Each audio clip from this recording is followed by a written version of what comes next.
This is a Film Stories original podcast. Love this podcast? Support this show through the Acast supporter feature. It's up to you how much you give, and there's no regular commitment. Just hit the link in the show description to support now. Explaining football to the friend who's just there for the nachos? Hard. Tailgating from home like a pro with snacks and drinks everyone will love? An easy win. And with Instacart helping deliver the snack time MVPs to your door, you're ready for the game in as fast as 30 minutes. So you never miss a play or lose your seat on the couch or have to go head-to-head for the last chicken wing. Shop game day faves on Instacart and enjoy $0 delivery fees on your first 3 grocery orders. Offer valid for a limited time. Other fees and terms apply. A little self-care can go a long way, especially amidst the hustle and bustle of the holidays. That's where Vegamore comes in. Trusted by millions, Vegamore is all about giving your hair the love and care it deserves. With their vegan and cruelty-free formulas, you can nourish and revitalize your strands while indulging in some much-needed pampering. Because let's face it, who couldn't use a bit more me time this time of year? Go to vegamore.com/ACAST, code ACAST. That's vegamor.com/ACAST, code ACAST. My dad works in B2B marketing. He came by my school for career day and said he was a big ROAS man. Then he told everyone how much he loved calculating his return on ad spend. My friends still laugh at me to this day. Not everyone gets B2B, but with LinkedIn, you'll be able to reach people who do. Get a $100 credit on your next ad campaign. Go to linkedin.com/results to claim your credit. That's linkedin.com/results. Terms and conditions apply. LinkedIn, the place to be, to be.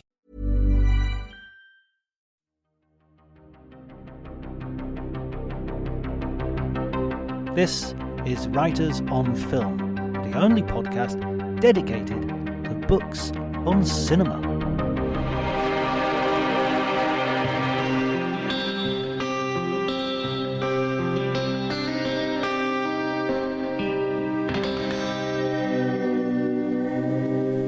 Hello and welcome to Writers on Film. My name is John Bleasdale. I'm a writer and film critic, and today I'm going to be talking to Rachel Abramowitz and about her book, Is That a Gun in Your Pocket? Women and Power in Hollywood.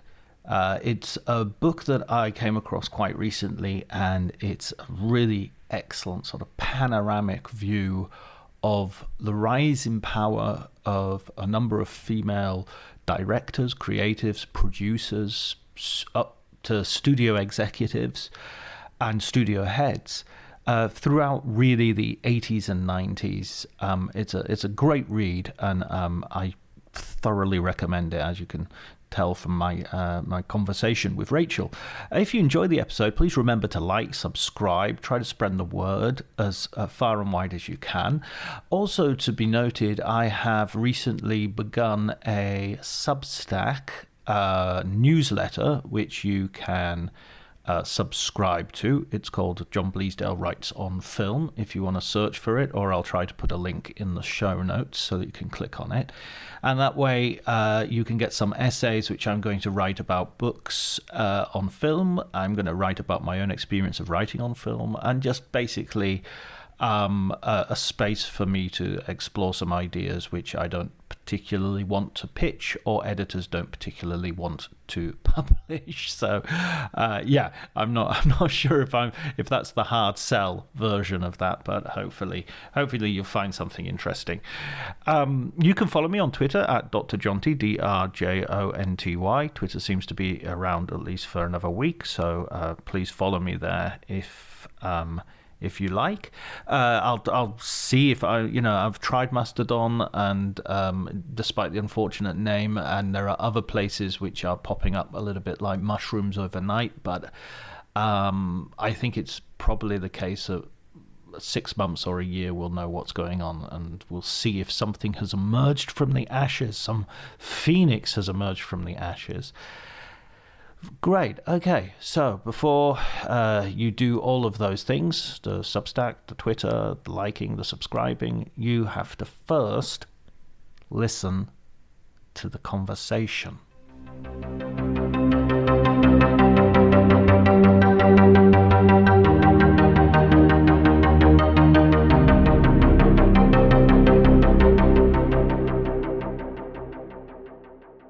it's interesting. It was, yes, I feel like the book came out too early. You know what I mean? It was too ahead of its time. And it would have probably had a bigger reaction, bigger splash if it had come out now. I mean, I do meet a lot of women who are in the industry who just love the book. Like it's like a real touchstone for them, because there really wasn't, and there still isn't any kind of how-to guide. Not that there ever is a how-to guide, but it's very hard to imagine your life if you can't sort of imagine someone going before you and what they did. And it just gives a little context to how to move through the world. Yeah. The pitfalls that others, fall into. And I mean, that's what really struck me about the book is you deal with so many different women, so many powerful women and women coming from different different areas, different walks of life, actresses and writers, directors, producers. And they all have such different stories. It's like, as you say, there's no one way of doing this. Right. I mean, it's gotten, Hollywood's gotten much more streamlined, fancy college into the film business. So it's gotten more, it's more industrialized now, even more so. And now you're sort of dealing with the algorithm, whatever that is, and IP. It's like a whole, even in the years since the book came out, almost 20 years, it's really changed a lot. Also, there was no streaming when the book came out. And so the sort of kind of collapse of TV and film together, I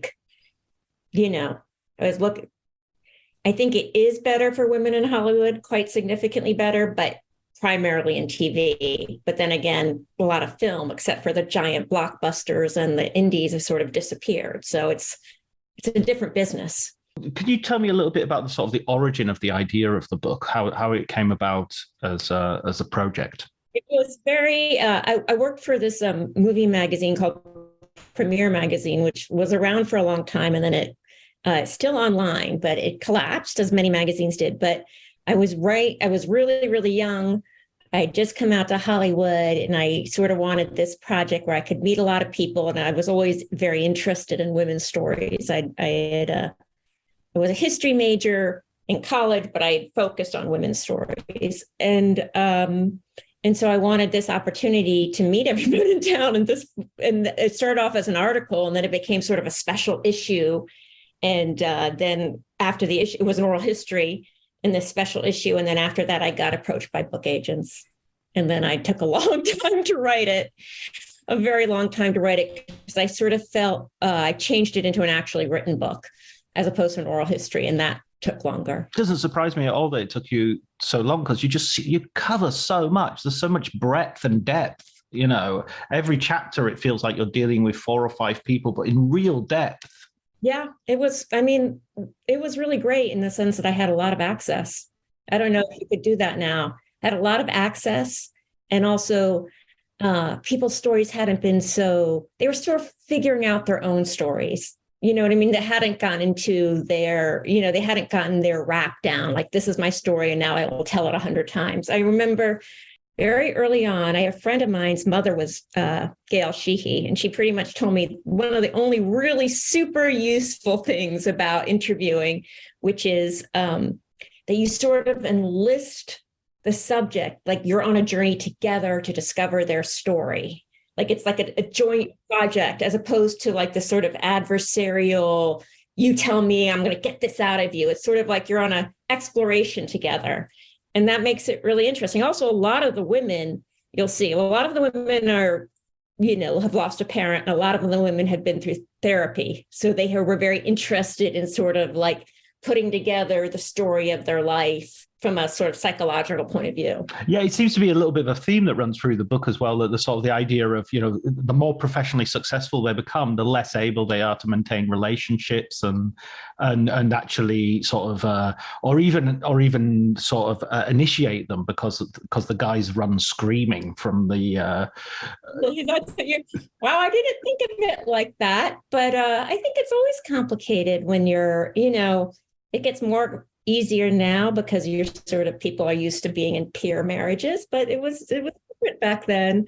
And I also think it's always a complicated thing when you're dealing with when both parties are powerful. And also both parties, both parties want to work, or both parties. And a lot of times I remember one of the women saying, you said, she talked about,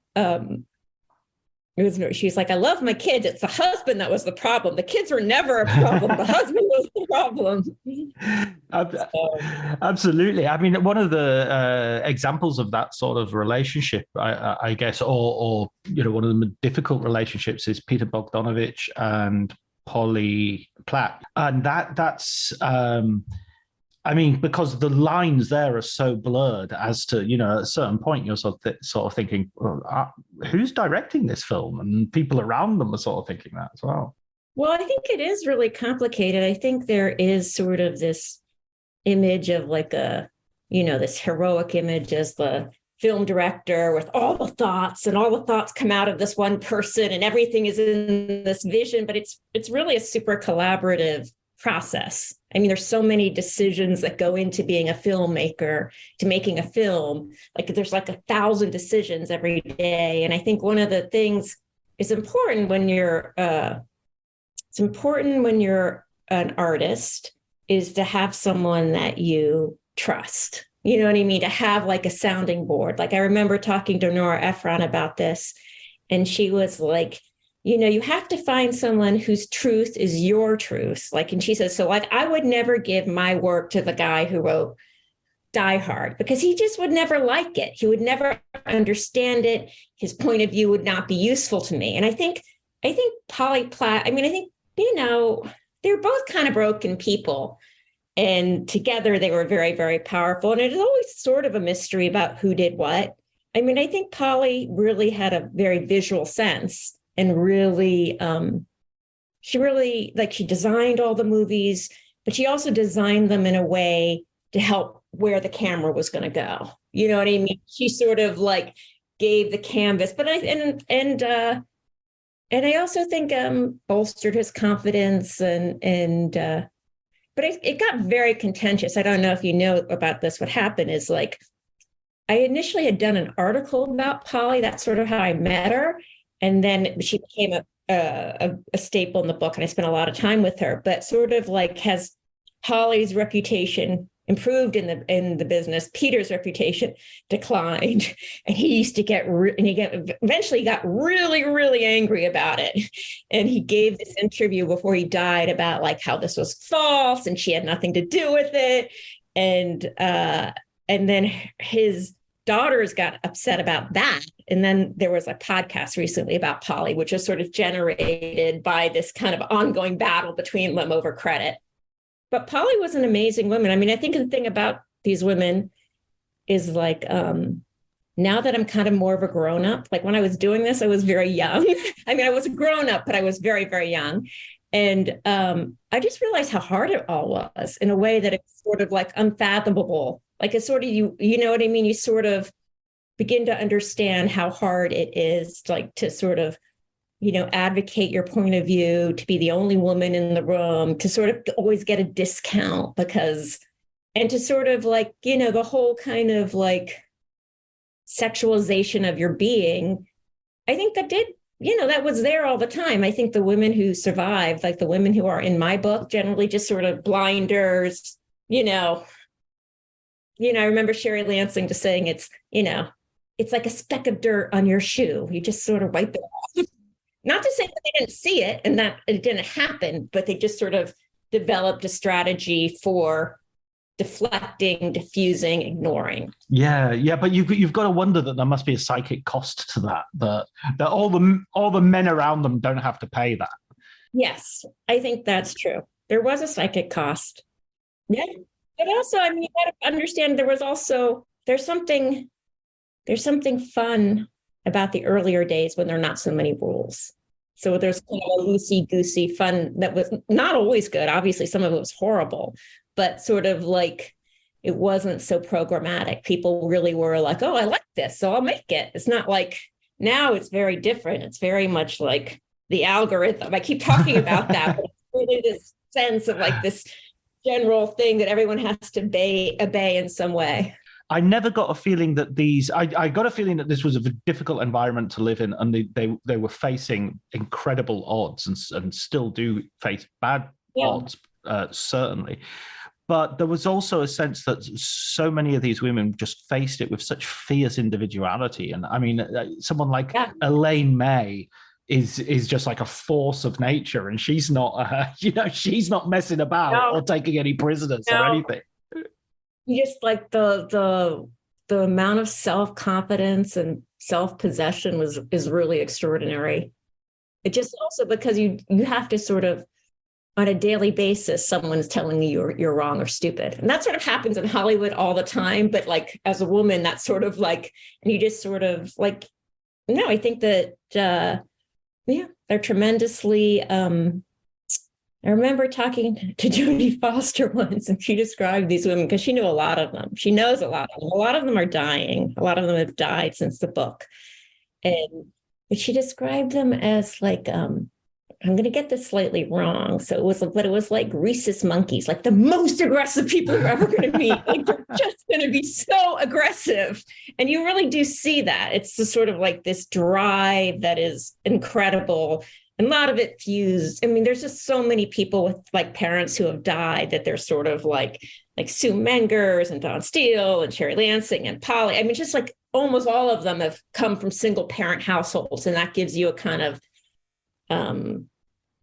like if it doesn't totally break you, it gives you a ferocious quality of like wanting to have love and affection. And like, it's like a need that's sort of beyond just sort of taking over the world. It's a kind of psychological need. The number of strategies they have as well, in terms of, everyone has their different sort of strategies and ways of doing things. And some is like, I want to be the only woman in the room. I don't want to have other women here. I want to be the Howard Hughes smart gal, Yeah. Not Howard Hughes. Who am I talking about? Howard Hawks. Yes, of course. Howard Hawks. Yes. The sort of angels have no wings sort of character and that kind of.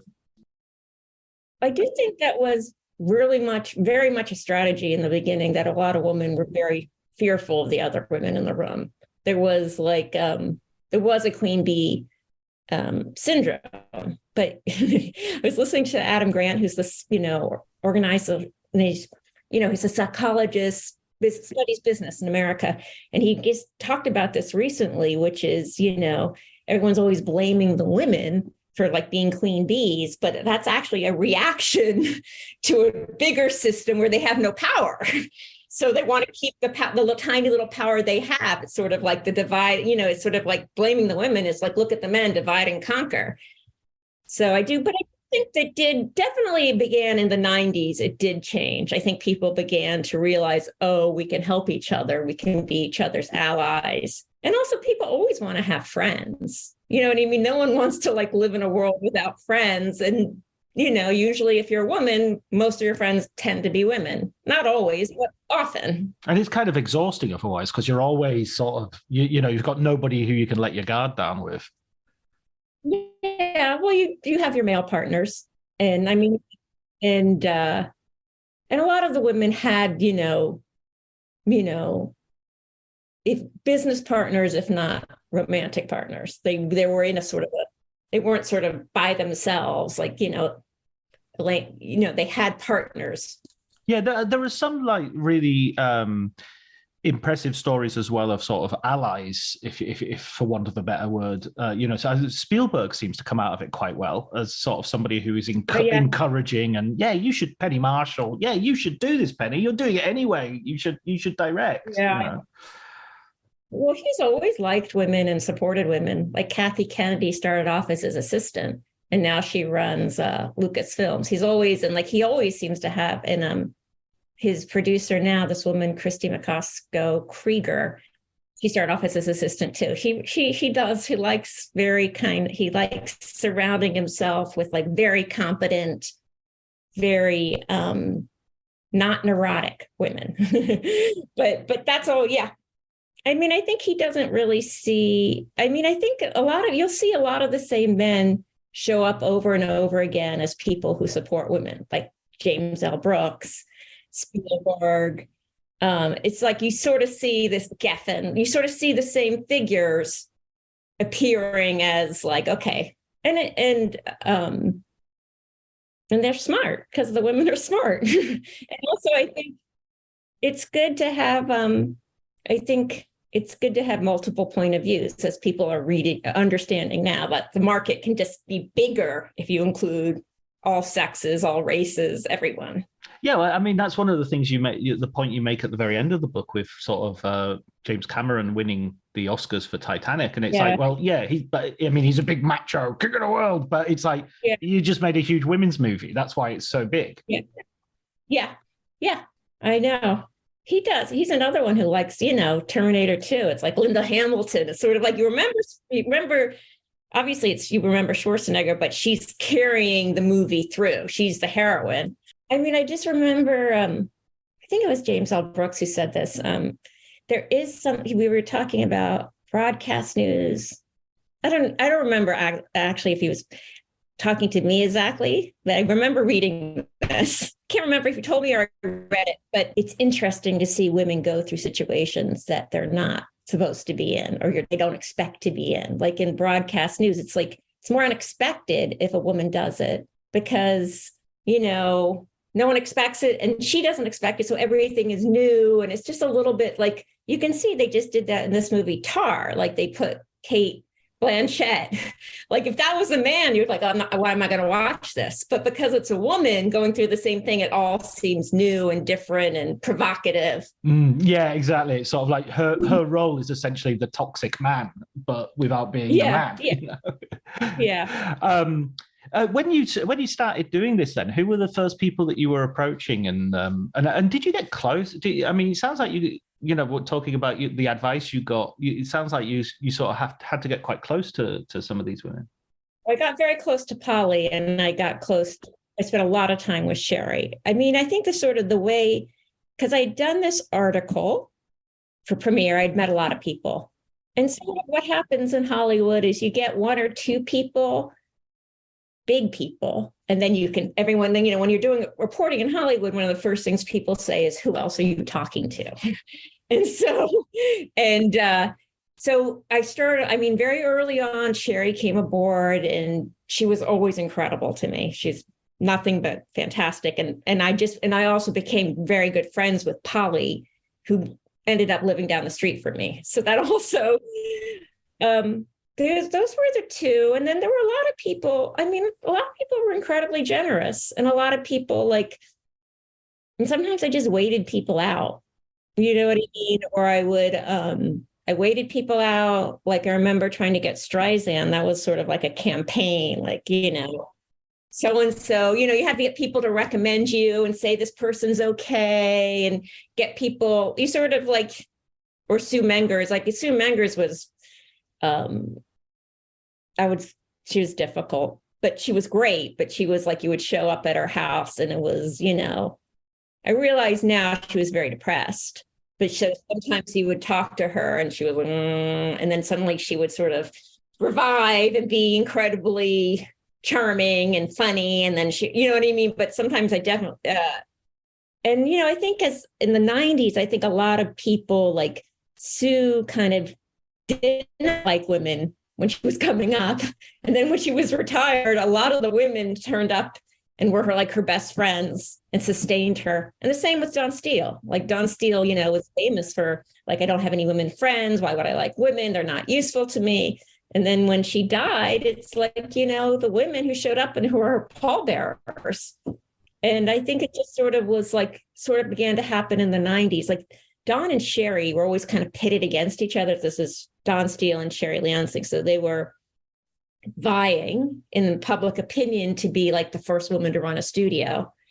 And they sort of, in actuality, they're not that different. They're fatherless Jewish girls, but in persona, they were very different. Sherry is very, very polite, very warm, very her front was very feminine, traditionally feminine. I'm saying her front. She's also incredibly watch her feet. She's she's ferocious. Don's shtick was like, I'm going to outboy the boys. I'm going to be the crudest, the most obnoxious person I can be. And then they were, so Sherry became she became president of production at Fox in the 80s. And then Don became head of Columbia in the early 90s. But they were always pitted against each other in their psychology. And they also worked together in the 80s in Paramount. So Sherry was she was a producer on the lot, and Don was the head of production. And there's like this famous story where like Sherry gave Don the script for Fatal Attraction, and Don had just gotten married, and she literally threw it at Sherry's head. She said, "Why we do this? This is not man cheats."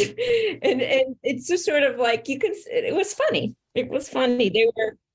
But afterwards, after they went, they were like frenemies. They had to work together. Like Dawn had this very insane baby shower. She had the first power shower in the world where it's like, she had all the women and like she wanted to have all the men that she had slept with. And they like had just crazy. And Barbra Streisand and like sang the music for it. It was like a power shower.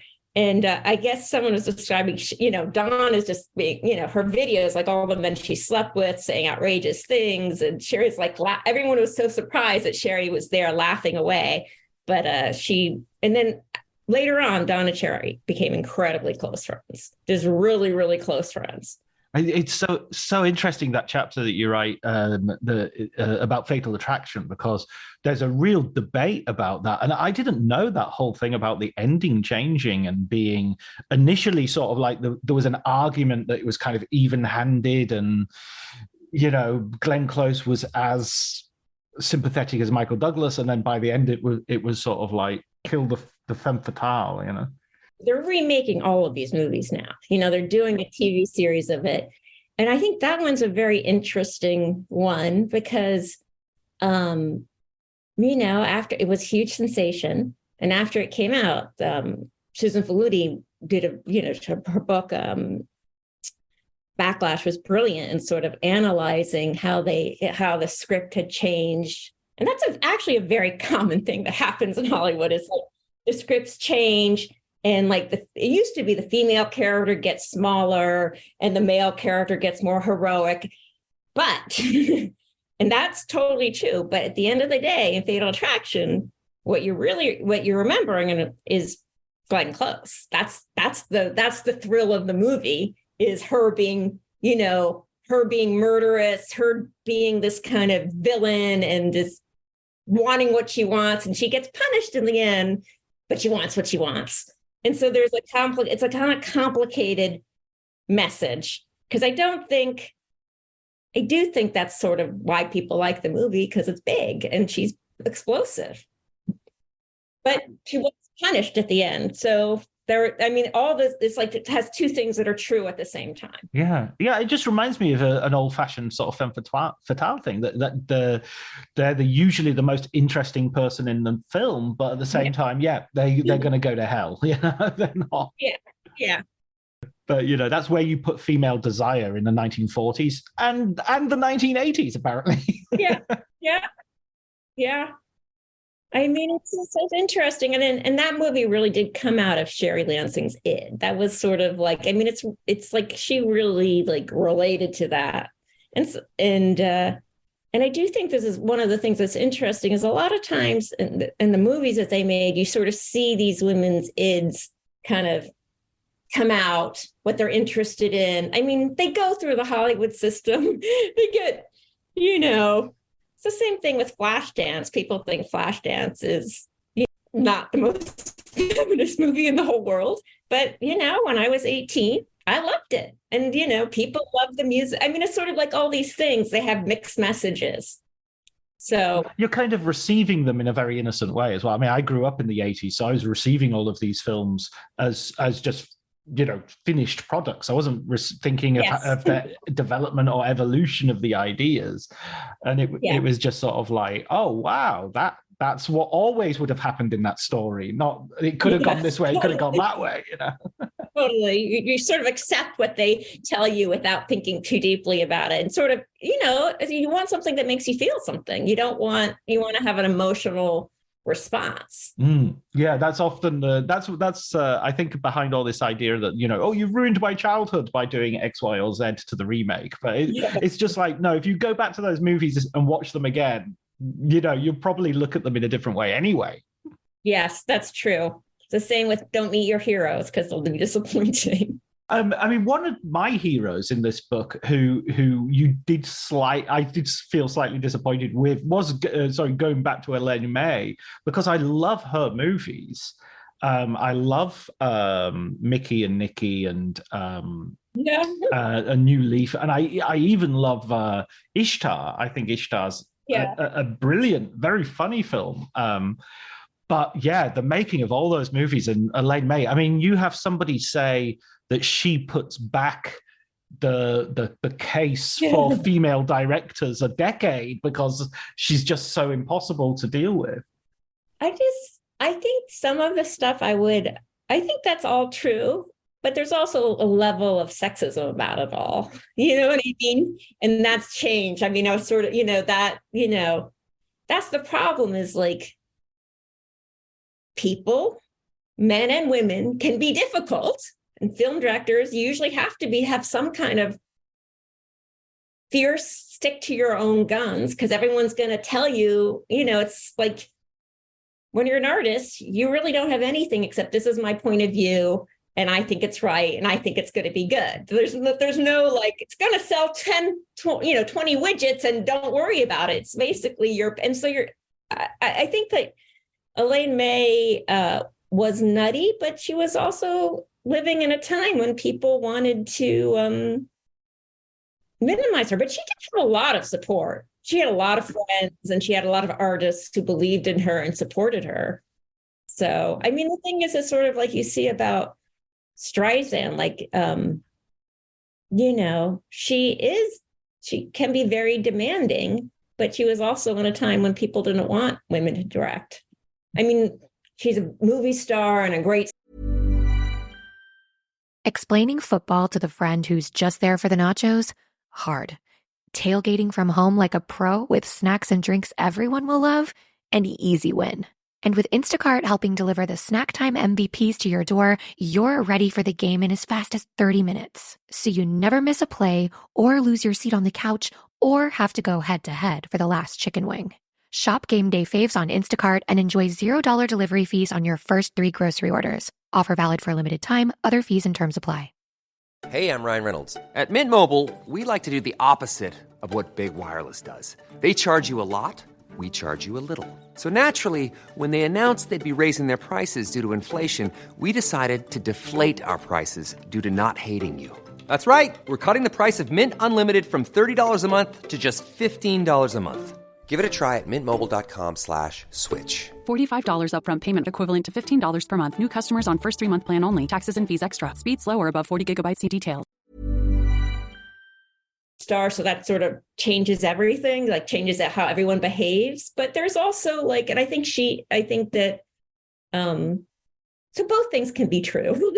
They can be difficult, and they can also be facing kind of a level of discouragement from the environment. And I think the thing I've always thought about Ishtar is like, how many male directors have flops which are equivalent, but Scorsese had a bunch of flops, and he's carried on, even Spielberg with 1941, but he comes back with something else, and it's not like you don't go to director heaven quite so quickly if you're a bloke.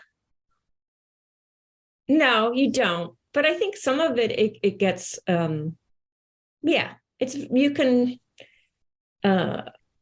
don't get sent to director jail so quickly. But I think it is also just very like failure on a big screen, failure in a big way where everyone's seeing you fail. I think it's really hard to come back.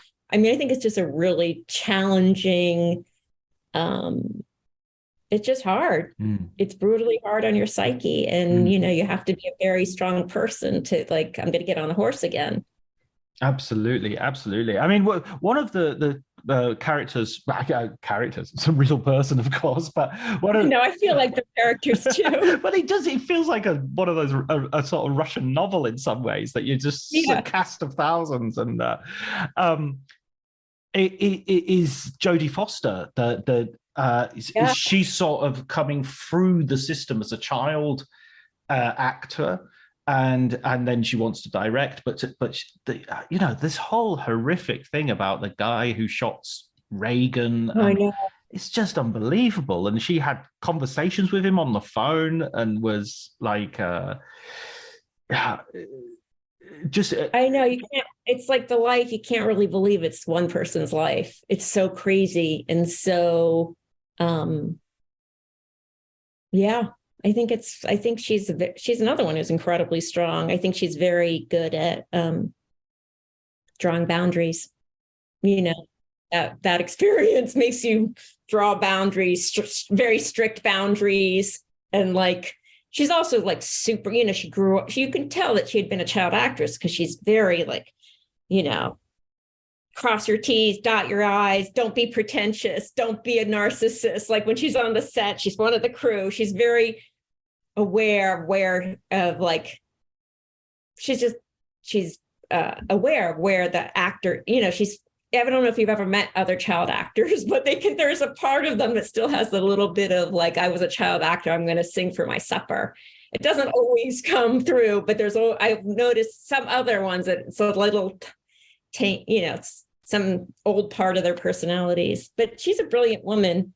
And she is, It's just like the muscle memory is already formed, and no matter how old they grow, they can't get out of that. It slips back in. Yeah. And they also want to, and it's hard. I mean, who has a career that long? Like seriously, who has a career from 5 to almost 60, like pretty much straight through? I mean, that's a kind of an incredible achievement. And and there wasn't always, before The Accused, it wasn't totally not clear she was going to make it to the next level. Oh, absolutely. I mean, that was a really interesting point that first of all, people have sort of think her career is in the doldrums and it's maybe fatally gone.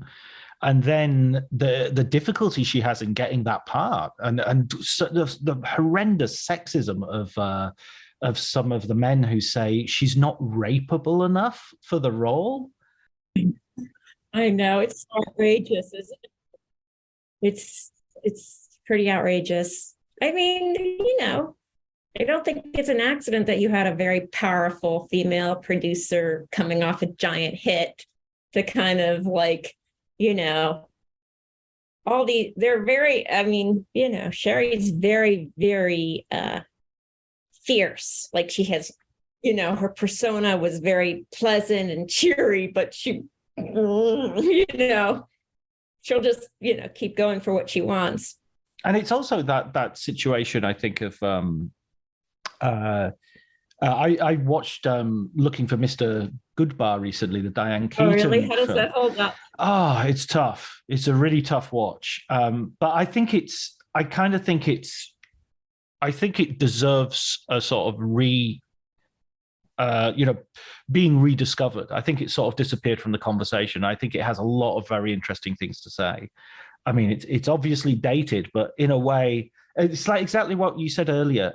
In a way, it's a film that really takes female sexuality very seriously, and at the same time punishes the woman for having that sexuality, or at least in this misogynistic society she lives in. So I would go to bat for it, to tell you the truth. I think and her performance is amazing.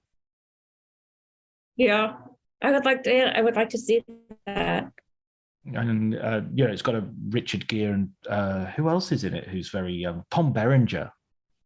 Yeah, has a very and it's all, and even that bit, in terms of the murder, it's all about sexuality because he's someone who wants to deny being gay. He's pushing against that, which is it's a it's a dark film. I would. Yeah. But I was thinking of that in terms of the accused as well, of the sort of reluctance of people. They don't want to approach the subject matter, and even in terms of sort of actresses don't want to put themselves in that situation for genuine reasons, for valid reasons. Yeah, I mean, people. That's still hard for people to accept. Like, you don't. Victims aren't going to be perfect victims. They're going to be flawed individuals. And that doesn't mean that they haven't been victimized. And I think it's a constant. It's old as, it never totally goes away. And it's not like, Hollywood actresses. Yeah. I mean, I think also Jodie Foster is just really, really smart.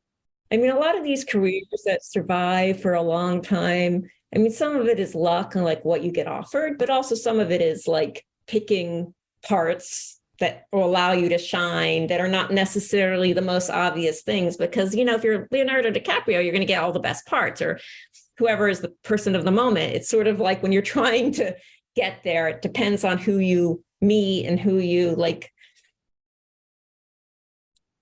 She's a very, very smart woman. And also, like, you wonder, I mean, and also she knows what it's like to be victimized. I mean, she'd been through that. And so you wonder, like, that wasn't, she'd been through that with Taxi Driver. She'd been through that with Hinckley. She'd been through that kind of metaphoric, well, it wasn't metaphoric, but I'm saying it's like she had things she could tap into. But just even the process of having to film that scene, there's a bit in the book where you talk about it taking a week, and every night she goes out to nightclub to dance because she has to it's almost like an act of defiance. Yeah. Just a stunning sort of context to the whole process. It made me really want to go back and watch the film as well. It may sound like an odd thing to say, but to sort of rediscover it. Because again, I think The Accused is a film that's slightly, I don't know, just with the wealth of stuff that happens, that certain films, for no fault of their own, just sink a little bit below the waterline. Yes. Sometimes, yes, exactly. Well, it's a tough film. It's not going to make you feel good at the end. So it's interesting what movies survive. It sort of tells you what is like the zeitgeist of the moment. Like why things are popular. Like, why are they they're basically remaking the entire 1980s catalog at Paramount, like, American Gigolo and Fatal Attraction. And it's sort of like, but now they're totally, it's a different cultural climate. It's a different, the sexual mores have all changed. It's interesting. I don't know if they're just doing it because Hollywood's obsessed with IP and it seems safe to do IP over and over and over again, but they lose their, they sort of take their, it seems a lot of times they take the idea and then completely miss the point of the movie, or when they redo it, they don't understand what the point was. Yeah, or they slavishly reproduce a sort of the Top Gun like remake where it seems to have that beat of the original film in every, it was like being in an 80s movie again. It was so crazy. It was like, wow. And I guess people just really like the feeling of the 80s, and it's fun and it's happy. yeah, absolutely. And then, I don't know, a lot of people, I watched the screening in Cannes of Top Gun Maverick, and the guy behind me had already seen it twice, and I was like, "What? How the hell did she see it twice? He'd seen a press screening in London before Cannes or something." And it was a complete fanboy. He just loved it already, and it was like I was kind of saying, well, for me, Top Gun was one of those films. And I think this is true of a lot of 80s films. They're sort of movies for people who don't necessarily want to go to the movies. What does that mean? Well, sort of like my brother would never go to the cinema, but he'd go to the cinema to see Top Gun because it would be almost like a sporting thing. It'd be like, airplanes, Yeah. Well, there is. I mean, I think that's why event movies are going to survive, because people want things that feel really, really, really, really big that they can enjoy with other people. So as you go through to the 90s, and you're having, and things are changing, and you're kind of observing part of this sort of a ground zero, really. After you finish the book, when you're looking ahead, I mean, pre-Me Too and everything, how are you seeing things develop in terms of women's position in the industry? Well, since the book came out, I mean, I think it's gotten much better in the sense that there are a lot of there are tons of executives who are women. There just are a ton.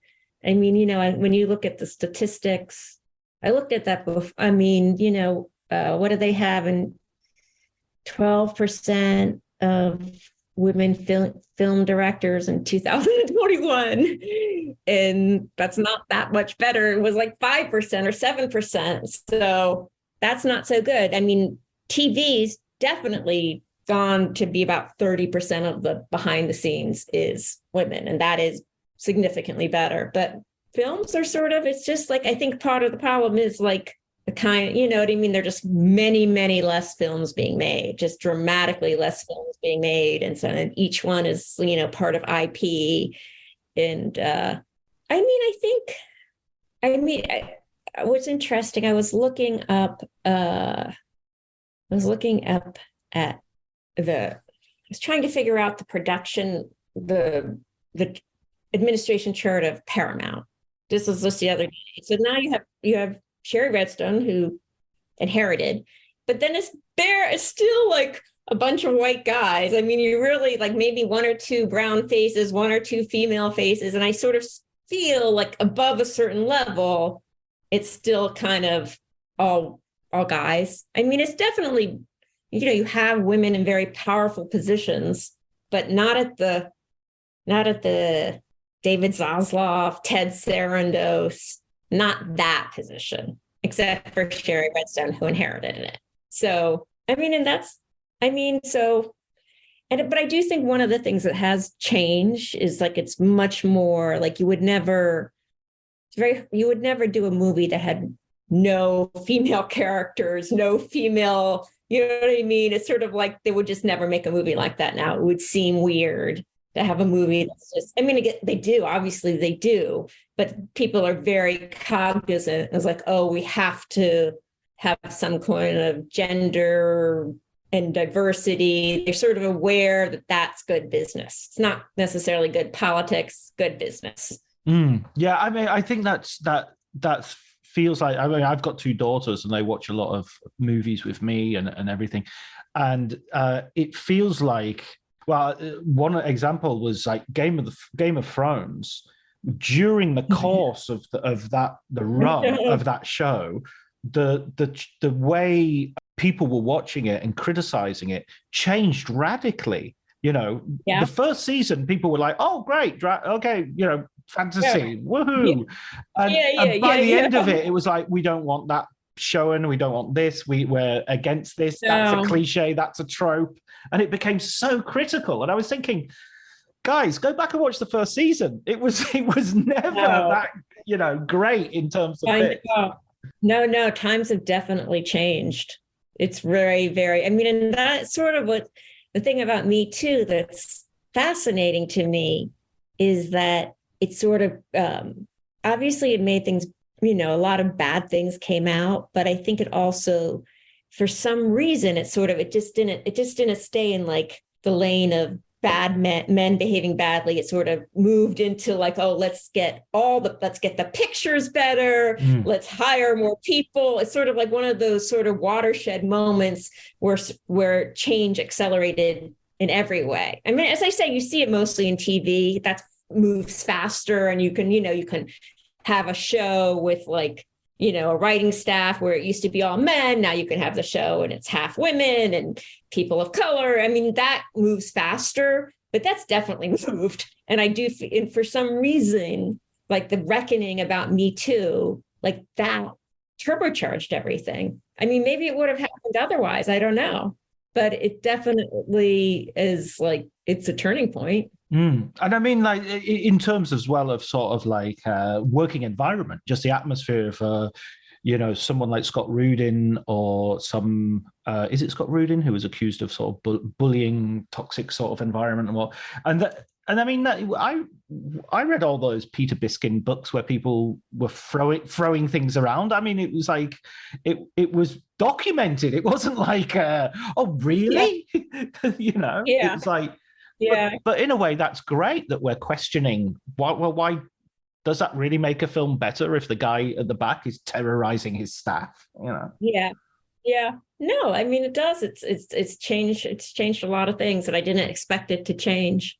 It's interesting because all the women that I wrote about, they just endured, you know what I mean? They just endured, or, some of them left the business, but the ones who are in the book, they endured, or they turned it on its, they persisted, they ignored, they just dealt with it. I mean, it's a sort of thought experiment, I guess, but I just wonder what those same women would have done if the environment had been less hostile and they had been, allowed more the power. I mean, there's a moment in your book where you talk about, I think it's Sherry Lansing, who she is made a head of production, but there's a guy who's kind of got, even technically should be beneath her, but he's actually countermanding all her stuff and she doesn't have the power. That was like just a terrible mind fuck. Like, she was brought in to be head of production and she was touted, oh, we're so modern, we're so great. And then she's never given real power. And that happens a lot in Hollywood. That's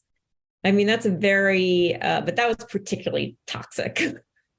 Yeah, let's sort of kick somebody upstairs rather than... Yeah. Well, there's always this theory that, women get the top job when things are going badly. And then they're, you know what I mean? I don't know. That's, I think, probably from 10 years ago, but... Have you ever thought of doing a follow-up book or updating the edition, append a sort of epilogue and... Yeah. Or just a sequel, or a sequel even. Sequel. It's very emotionally exhausting to do these books. I mean, when you talk, you do, it's sort of like you're maintaining relationships with people over a long period of time. And even if you really like them, it's not like you're not their friend. I mean, maybe afterwards you can be their friend and you're honest, but there's always like the thing that's hanging over. And it's just like, I'm not that cold a person. I mean, so maybe, maybe I wouldn't be Janet Malcolm, but, I get wound up about the people and what's going on. And it's just an emotional minefield to keep going on it. How did they react when the book came out? Most of them were thrilled, except I had little children and I was there. It was like a Saturday and I was there with my husband. And my husband picks up the phone. It was landline, so picks up the phone, and he's like, "Yes, yes, yes." And then he hands me the phone. I'm like, "Who is it?" He says, "I think it's Barbra Streisand."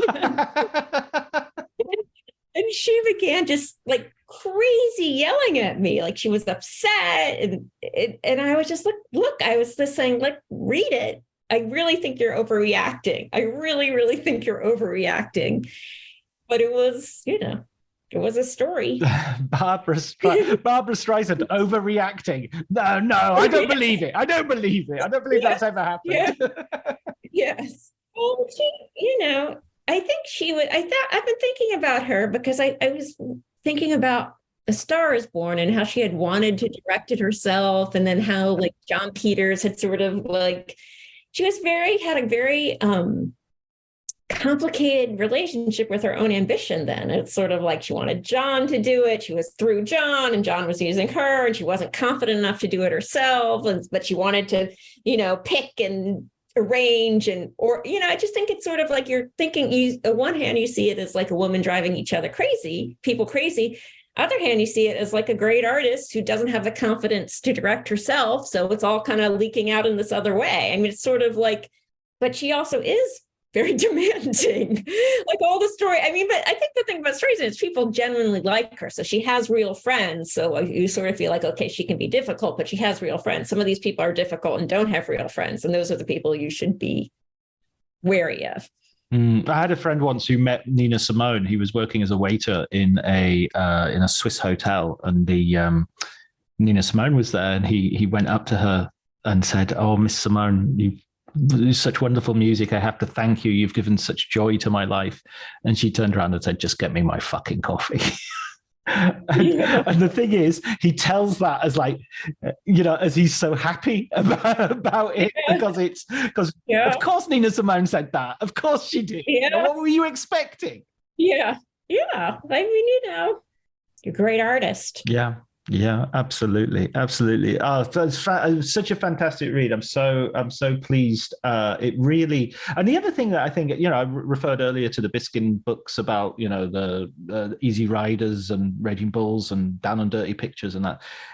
They're great reads and all the rest of it, but you could read those books and just think it's a boys' club and just think there's no women around except actresses, and they just don't sort of have much of a role. And reading your book is a real corrective to that, because there are, and they're behind some of the big films. Yes, it's a corrective, but his are also true, especially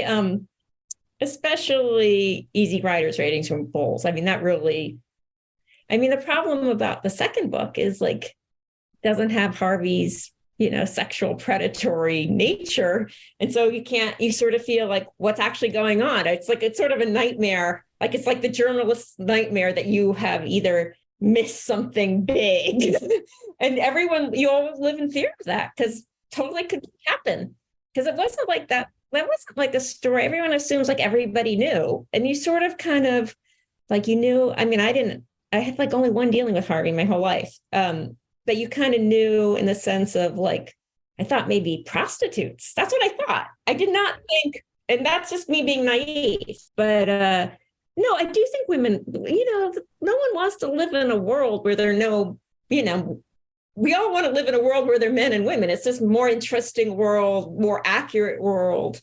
And I do think the book, I think this is the reason why the book still resonates, is because it's very hard when you think, like you look at scenarios and there are no women there, and you're like, how could I possibly like go into politics or go into business or go into, it's sort of like, and in Hollywood it's always been, before it's become so codified, it just was a little bit more like, he was a ship salesman, and then he became a movie director. I mean, there's always been a little bit, until recently, more fluidity of like the way people got in the business. And also, the other thing is, as development became more important, a lot of women read and were willing to read. And that was an avenue. I mean, they don't even call them D-girls anymore. But when I came to Hollywood, they called them D-girls. Now you would say that's totally sexist. But that's the way a lot of women got into the business. It's like they were close to material. They could manage material. They could, you know what I mean? And that was sort of an avenue that people got in. The good argument for the Bechdel test is the world passes the Bechdel test, so movies should pass the Bechdel test. Definitely. Definitely. It's funny. It's not an outrageous proposition, is it? Rachel, thank you so much. I have one last question, which is, yes. Have you got a book that you can recommend for our listeners? I do. You probably have already done this book, but I love this book, which is the Big Goodbye: Chinatown in the Last Years of Hollywood. Oh, Sam Wasson. Yeah, I think it's one of the best books ever about Hollywood, and it really, I learned so much about it, and it really it's very hard to kind of capture the creative process, and I thought that really got into it. And also, I mean, I don't know if you've read the book, but just the fact that Robert Towne had a collaborator. He worked with this guy who was basically a co-writer, and who's been totally written out of history. And you're like, wow, that's crazy. That's totally crazy. Especially because Robert Towne is like one of the, like William Goldman is like the screenwriter god. And it's like, hang on a minute, totally. You just did half of it? Yes. Yeah. It's shocking.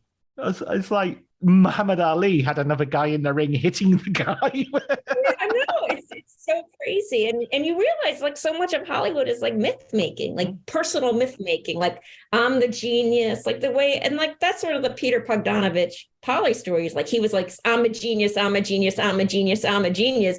wait a minute, all my movies fail when I dump my wife. Maybe there was other people involved. And guess who? Absolutely. And so Sam was on the podcast last year, I think, and he's going to be our guest. So when we're recording this, he's going to be the guest before this episode.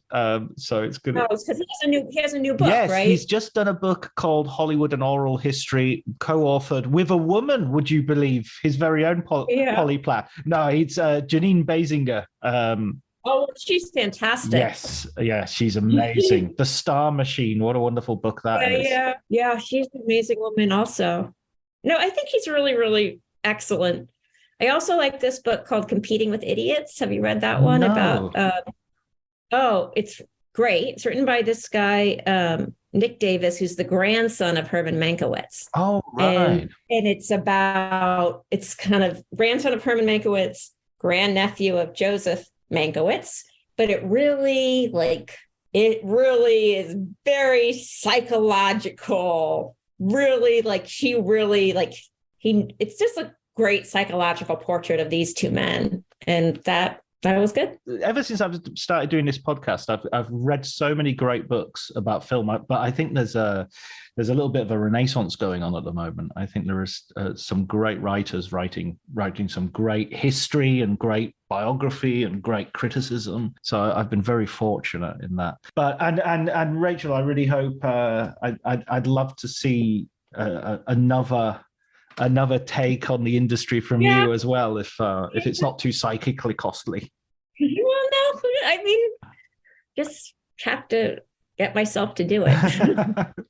Thank you so much, Rachel. Okay, take care. Thanks again. Bye.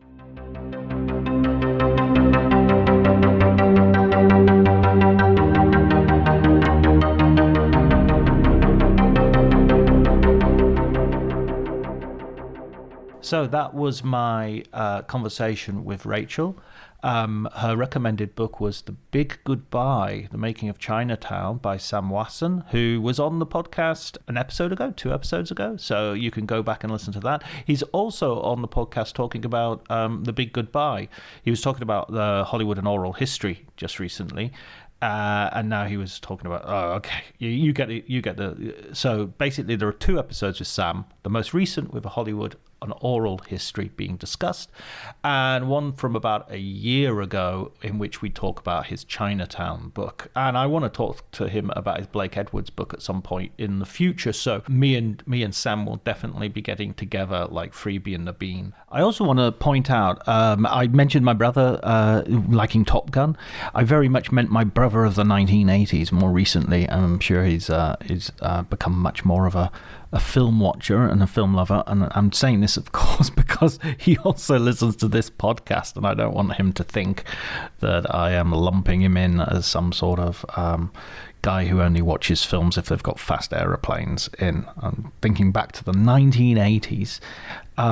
So yeah, and hi Fran, if you are listening. Thank you very much for listening. Thank you to Elliot Atkins, as ever, for providing the music, Ali Howard for providing art and encouragement, and thanks to you, listeners. Kai is a particularly exceptional and enthusiastic listener. Andy English also. Always encouraging, always great to see those retweets and those tweets. Loads of people, Ian Killick. I shouldn't start naming them because otherwise I'll offend people who don't get mentioned. But loads of people who really, honestly, without their encouragement, well, I would still do it, but I would feel sadder while I was doing it. Okay, so that's enough from me. Hopefully, I'll see you next week.